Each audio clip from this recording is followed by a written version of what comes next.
The use of technology to manipulate that outside the self is far, far less of an aid to personal evolution than the disciplines of the mind-body-spirit complex resulting in the whole knowledge of the self in the microcosm and the macrocosm. To the disciplined entity, all things are open and free. The discipline which opens the universe opens also the gateways to evolution. The difference is that of choosing either to hitchhike to a place where beauty may be seen, or to walk, step by step, independent and free in this independence to praise the strength to walk and the opportunity for the awareness of beauty. The hitchhiker, instead, is distracted by the conversation and the vagaries of the road, and dependent upon the whims of others, is concerned to make the appointments in time. The hitchhiker sees the same beauty, but has not prepared itself for the establishment in the roots of the mind of the experience. Ra. End of quote. Hello, fellow seekers. Welcome back to the Law of One Spiritual Advice podcast. My name is El, and I return today to talk about that quote which I just read to you, and how we are going to apply that quote today is in the areas of the improper use of, let's say, technology in the form of drugs, or, there's many tools out there, but one of them that is very common in the sort of spiritual community is the whole drug thing. So in that regard, in the same sort of, you might consider a warning, is the raising of the Kundalini too fast, or you might even say that you're seeking too fast. You're a little too eager to move too far ahead, and they can cause some imbalance. And so I would call that maybe ungrounded seeking or unbalanced seeking. And we are going to talk about how that imbalance can cause, let's say, ill health. And if you stick around to the end, we will also discuss briefly about what is the greatest possible service that we can make in this planet at this time. So let us get into it in regards to the use of technology and the drugs, or the tools, let's say. So the reason why I read you that quote from session 52.2 is because it demonstrates how there are two sort of ways to seek. And the one way of seeking is maybe the one where you are very eager to seek right away. You've just learned about everything spiritual and magic, and you want to dip your feet into that magic infinity of the moment. However, you in your seeking run into people who offer you a certain tool which allows you to maybe have a glimpse into that sort of universe. And that tool, as I said, I'm going to try not to mention it too much throughout the podcast for the sake of not having this go into the algorithm oblivion. But yes, the drugs, right? So in that, I find in my reflections of myself and when I am viewing other selves, a sort of common thing, which is that everybody sort of wants to be a magical spiritual healer, or maybe, some sort of Jesus-like figure. They learn about all the healing and the magic and sort of the ego power distortions that come with that vision of seeing oneself in that way, and in that you want to become a sort of spiritual master. And so I would consider what you're doing in that department is you're trying to basically activate the spirit complex. So as one is attempting to activate the spirit complex, what exactly does that mean? Well, what it means is that we are in the third density, and you have, let's say, 7 chakras. So, if you're in the third density, it would make sense that the first 3 chakras may be sort of in operation with your mind-body-spirit complex. And so in our seeking in this third density, we sometimes want to explore the magic of the higher energy centers of the top of the 7, right? Not just the bottom 3, the top 7. And those top 7 are more of the feminine aspects of life, right? The bottom three are the more masculine, the physicalness, the here now, the surviving, the growth and the will to do things. And then we sort of have the more feminine traits of the upper energy centers, which have more to do with loving and nurturing and creativity and being that muse, which is the inspiration in which the seeker can, go into and then manifest some sort of gift from that sort of feminine aspect of the creator. So of course, when we're talking about activating the spirit complex, there's all these wonderful things that come with it, and they are often put in a very positive light. But I am, like I often do here, attempt to have to deliver some wisdom in the area of explaining how we should maybe have a couple of warnings in those departments of being too eager to move too fast in your experience. And so we have in our experience, we have many tools. And don't get me wrong in this whole podcast when I'm talking about this. I don't want you to think that I am too unflexible in my vision in this department. I mean, yes, I definitely am more biased towards the more, let's say, pure side of seeking. However, there is the other side of seeking where, you can use tools to get to a place, and that is absolutely fine because it's more about the intention with how you are using these tools. It's not necessarily that these tools are good or bad, but some tools are more powerful than others, and so we may want to be more careful with certain tools as they are powerful and can sort of have a kickback effect of not just what our original intention is in seeking. And so when I read you that quote on 52.2, they're talking about hitchhiking to a destination. And in fact, they're actually speaking in this question and answer about technology, how some planets in the universe, basically in their seeking, they come to the conclusion that sort of the best way to move forward in their ways to move throughout time and space and through the universe is with the use of technology. And then Ra goes on to mention that there is the other side of life, the sort of more, let's say, pure side of life, the disciplined entity who seeks within, instead of using external tools, is using a sense of an internal compass to seek within and find the things that are coming from within. And as they say, to the disciplined entity, all things are open and free. And therefore, one doesn't necessarily need a certain tool to get to a destination. The destination is always there, and it is you within your seeking who will get to that destination. It is just a matter of how you wish to do it.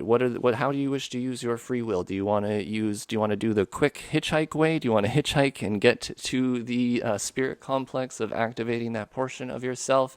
And that may be well and fine, and you may get there.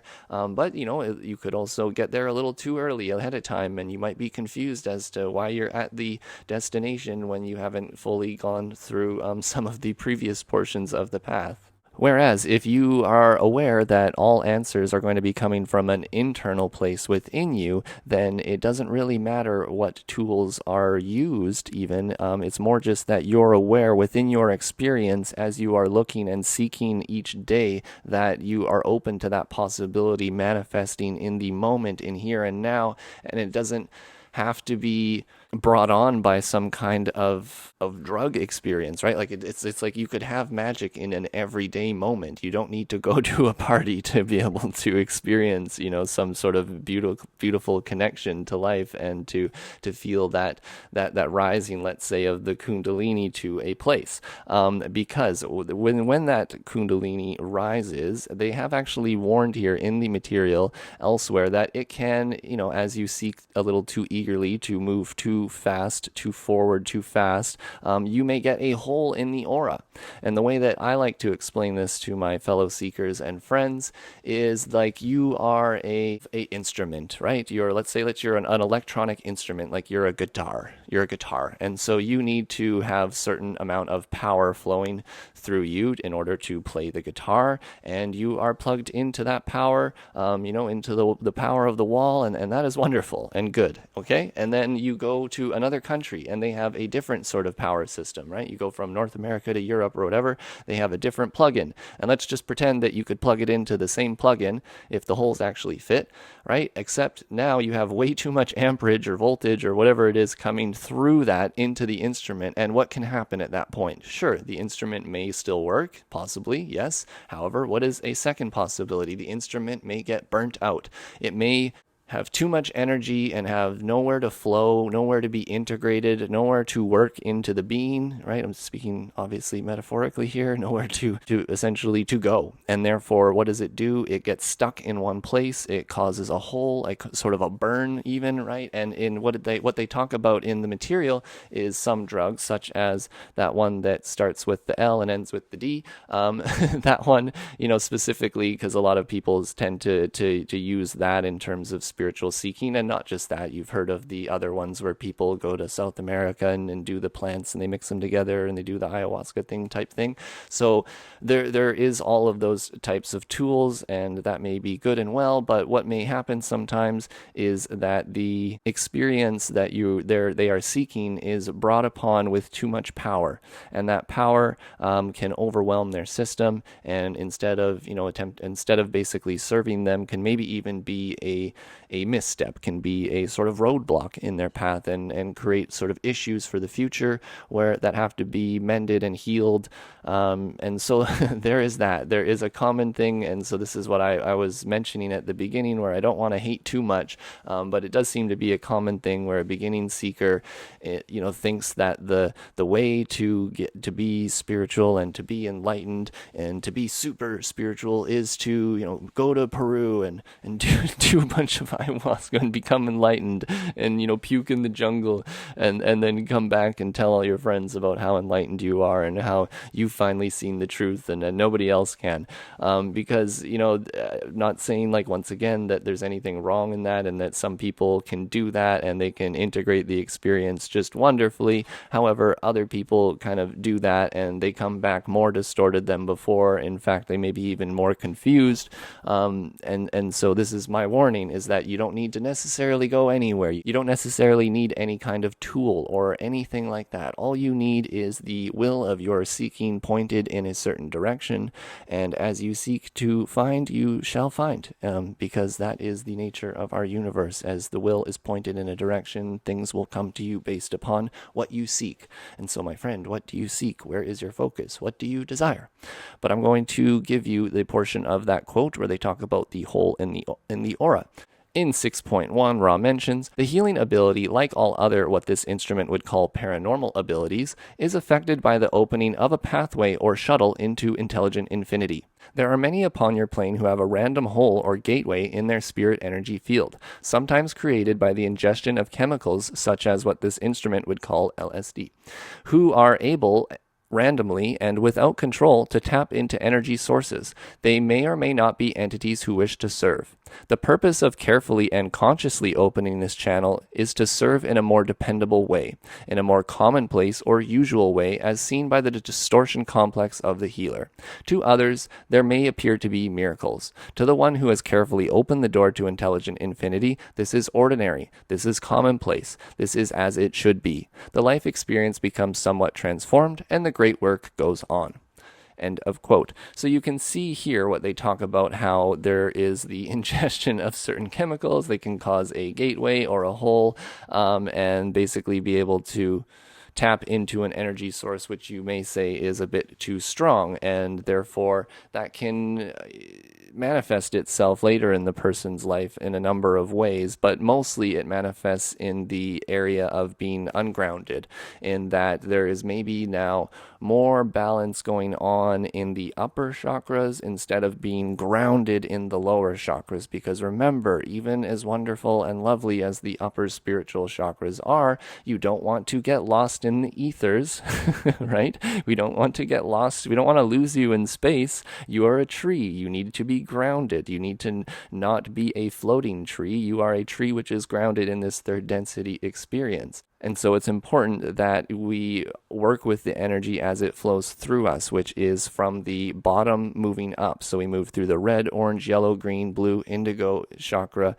We move up that way. We don't start up at the higher chakras and then we move down to the lower and do this and that. We basically have a balance which is sequential. 1, 2, 3, 4, 5, 6, 7. You don't want to start up in number 7 and 6 and then try to have to move back into number 3 later, right? It's going to be a bunch of imbalanced energy flowing through your being, which is going to cause much distortion in your perceptions and in your health and in many things such as that matter, which I will mention right here about the ill health. and getting lost in the ethers and ungrounded seeking. So in session 17.39, the questioner asks, then is it necessary to penetrate one plane at a time as we move from what we call third density physical through these planes? Ra answers, I am Ra. It has been our experience that some penetrate several planes at one time. Others penetrate them slowly. Some in eagerness attempt to penetrate the higher planes before penetrating the energies of the so-called lower or more fundamental planes. This causes energy imbalance. You will find ill health, as you call this distortion, to frequently be the result of a subtle mismatch of energies in which some of the higher energy levels are being activated by the conscious attempts of the entity, while the entity has not penetrated the lower energy centers or subdensities of this density. End of quote.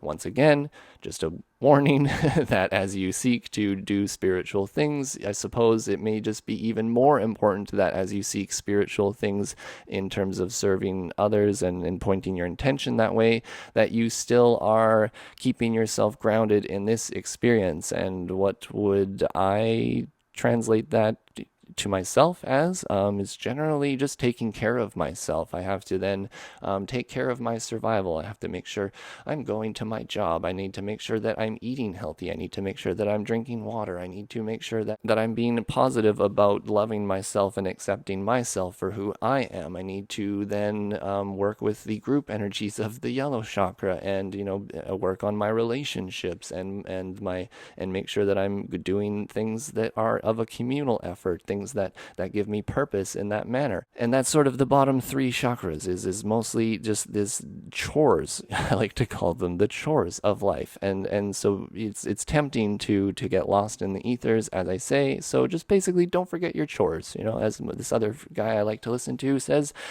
clean your damn room, clean your room.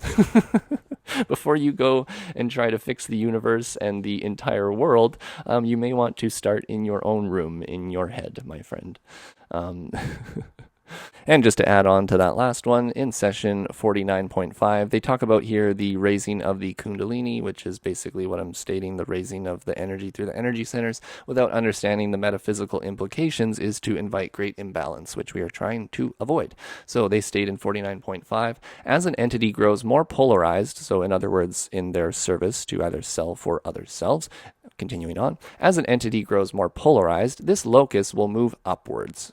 This phenomenon has been called by your peoples the Kundalini. However, it may be better thought as the meeting place of cosmic and inner, shall we say, vibratory understanding. To attempt to raise the locus of this meeting without realizing the metaphysical principles of magnetism upon which this depends is to invite great imbalance. End of quote. And, they're going to talk about magnetism and all that, and we could get into some fanciness with that, but just basically this is another quote reminding you that to imbalance your chakras in that way is to basically screw up the magnet of your being. And so we would like you to be a well-functioning magnet of your experience, my friend. And so please attempt your best to keep yourself grounded in this third density experience while you still attempt to be a loving and understanding person and work with the higher spiritual energies of knowing yourself and healing and serving others. And so what to do? What do we do about all of this? How do we be a genuine seeker? How do we, whether we use tools or not, how do we seek in a way that is more pure, in a way which we have the sort of most pure intentions that we may have? And so what I would like to remind you, first of all, is that all seeking in a way is healing. It's hard to explain. I suppose it's because we are all one, and as we are all one and in a perfect state, maybe at the later density where we remember that we are all one and everything is working sort of perfectly. However, right now we are in a state that you could consider slightly unhealed, right? So what we're doing is that we have strayed from being the one and we are seeking to become the one again. And so as we have strayed from being the one, that has led to distortion. And so this distortion must be healed. And so basically all seeking is healing in a way. And in the material here, they ask Ra about sort of what is the greatest service that our population could perform. Basically, the highest service that one can do is to essentially offer the small will to the larger will. I suppose what that would mean in another way is to state, "Thy will be done," or to state that me and my small self, I understand that I do not understand. Creator, please show me the way. I will use my will and my logic and my heart to navigate this experience to the best that I can. But, what is the Creator's will for me today? May I be a good steward of this instrument that has been bestowed upon me, that I may do the will of the Creator, as as high and mighty as that may sound. Like, who are you to do the will of God? Well, I don't know, right? The whole point is, like, you got to be humble about this, and as you point your will in that direction, and you keep your eyes open to the experience, you will find like they stated earlier, a multiplicity of events that may come to your purview based upon your will and what it is that you do seek. So as you seek to serve all and to serve the Creator, it's sort of a natural thing that your seeking evolves into a form of healing or working or teaching or something like that. And so they state here in session 15.7, the questioner asks, what is the greatest service that our population on this planet could perform individually? Ra answers, I am Ra. There is but one service. The law is one. The offering of self to Creator is the greatest service, the unity, the fountainhead. The entity who seeks the one Creator is with infinite intelligence. From this seeking, from this offering, a great multiplicity of opportunities will evolve depending upon the mind-body-spirit complex's distortion with regard to the various illusory aspects or energy centers of the various complexes of your illusion. Thus, some become healers, some workers, some teachers, and so forth. End of quote. So, my friends, you don't necessarily need to run off to the rainforest and have some sort of extreme magical initiation experience. If you feel called to do it, you do your thing. I don't want to prevent you or encourage you one way or the other. I just want to record a podcast like this because I think that those types of temptations to go and become enlightened overnight in a moment by one experience are very tempting, and it is a common thing, I think, in this world where we want an instant gratitude. We want to do something and have it done. But the point is it's the long path of seeking. The long path. Do you wish to hitchhike there and get there and be kind of confused as to what's going on, or would you like to walk independent, step by step, free in each step, praising the Creator, having the faith to move through the experience one moment at a time, and understanding each moment as it happens and learning and integrating those moments so that when the next moment comes that is slightly different and of a higher magnitude, you are ready to integrate it. You are ready to take the power of the next higher power of the experience that shall be offered to you, and when it is offered to you, you will be ready to integrate it. And so, that basically means also that you don't have to have always the most magical, wonderful experiences. You really just need to seek within a daily focus, a daily will pointed in the direction of understanding yourself, in understanding this world, and then often that will lead to you finding answers which will point you in the direction of either one of these choices of serving the others or serving the self, maybe serving others or serving self, serving others as if they are the self. It's more about the perception about how you wish to view this universe, and after you wish to view this universe as something that you wish to help or something that you wish to conquer, because that is the choices that you're sort of offered here, and hopefully, obviously, you're listening to this, I'm thinking you're going to be on that path of unity, on the path of service to others, then there isn't anything else you need to do other than just to seek to do your best. Seek to be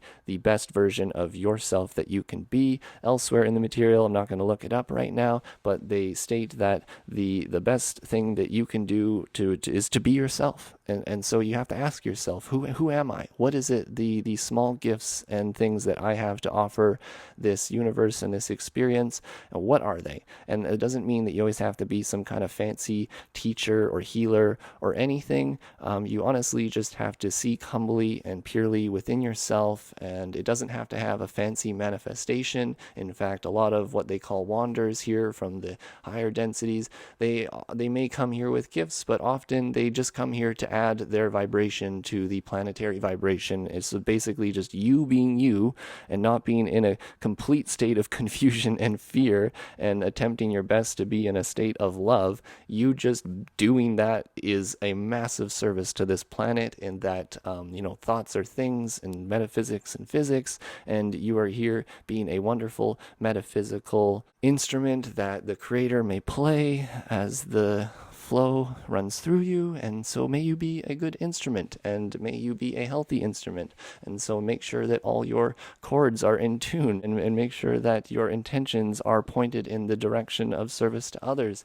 And in your experiences and all the tools that are offered to you, just remember that tools are tools, and they are mostly dependent upon the purity and the direction of your intention and your will to seek. That is what is of primary importance here. If there's one thing that you could take from all of this, that is my whole point, is to state that it's not the tool that enlightens you, it is your will to seek within which enlightens you, and then the tools are just tools, and they will be what they will be. So, my friends, thank you so much for listening.